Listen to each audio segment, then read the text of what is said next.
Online tuition ক্লাসে স্বাগত। আজকে আমি তোমাদের ক্লাস 5-এর বাংলার যে পঞ্চম অধ্যায়ে যে পাখির কাছে ফুলের কাছে ছড়াটি রয়েছে সেটারই বোঝাবো।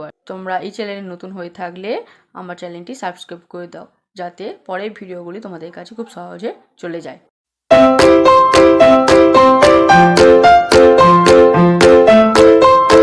কাল লেখা আল মাহমুদ। আমরা কবিতায় যাওয়ার আগে প্রথমে কবি সম্পর্কে কিছু কথা জেনে নেব। আল মাহমুদ জন্মগত 1936 সালে, জন্ম 1936 সালে, জন্ম বাংলাদেশের কুমিল্লায়।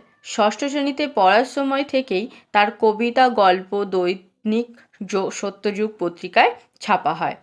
মানে সে যখন ষষ্ঠ শ্রেণীতে পড়তো তখন থেকে তার কবিতা, গল্প দৈনিক সত্যযুগ পত্রিকায় ছাপা হয়।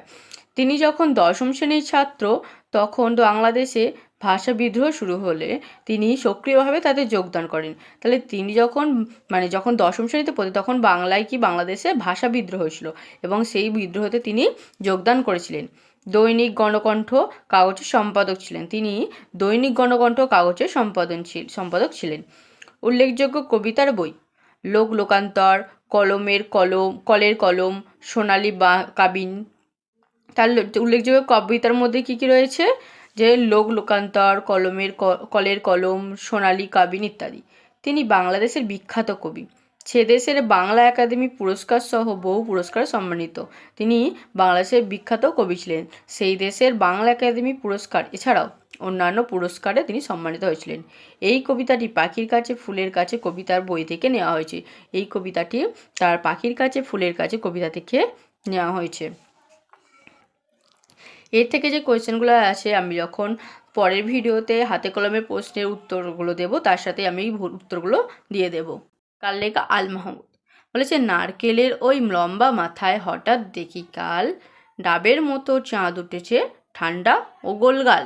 কবি দেখেছেন যে নারকেলের মাথায়, লম্বা মাথায় হঠাৎ দেখেছেন কি ঠান্ডা ও গোলগাল চাঁদ উঠেছে।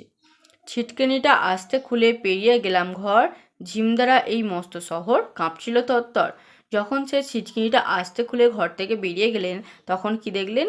যে এই ঝিমধরা এই মস্ত শহর মানে অনেক বড় শহরটি কি ধরতর করে কাঁপছিল। মিনারটাকে দেখছি যেন দাঁড়িয়ে আছেন কেউ, পাথরঘাটার গির্জাটা কি লাল পাথরের ঢেউ।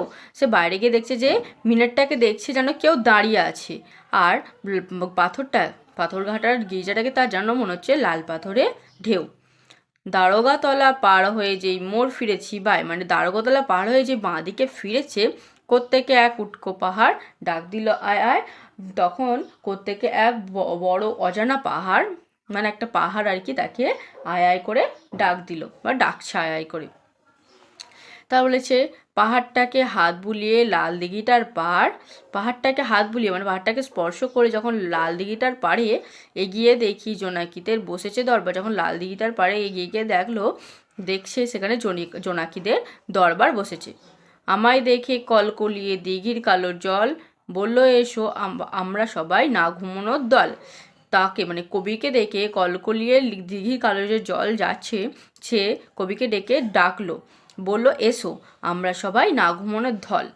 কবিকে বলছে, পকেট থেকে খোলো তোমার পদ্ম লেখার ভাঁজ, রক্ত জবা ঝোপের কাছে কাব্য হবে আজ। সে পকেট থেকে ওই কলকলিয়ে দিঘির কালো জল তাকে বলছে যে পকেট থেকে খোলো তোমার পদ্ম লেখার ভাঁজ, রক্ত জবার কাছে আর কাব্য হবে। মানে তারা আর কি ওই কাব্য শুনবে আর কি। তাই তাকে কবিকে পদ্মলেখার ভাঁজটি খুলে কাব্য শোনাতে বলছেন। দিঘির কথায় উঠল হেসে ফুল পাখিরা সব, কাব্য হবে জুড়ল কলরব। দিঘির কথায় ফুল পাখিরা সবাই হেসে উঠল এবং হেসে সবাই জুড়ল, সবাই আলোচনা করছে আর কি। কলরব মানে আর কি বলতে চেয়েছে, গোলমাল করতে লাগলো, যে তারা গোলমাল করে বলছে যে কাব্য হবে।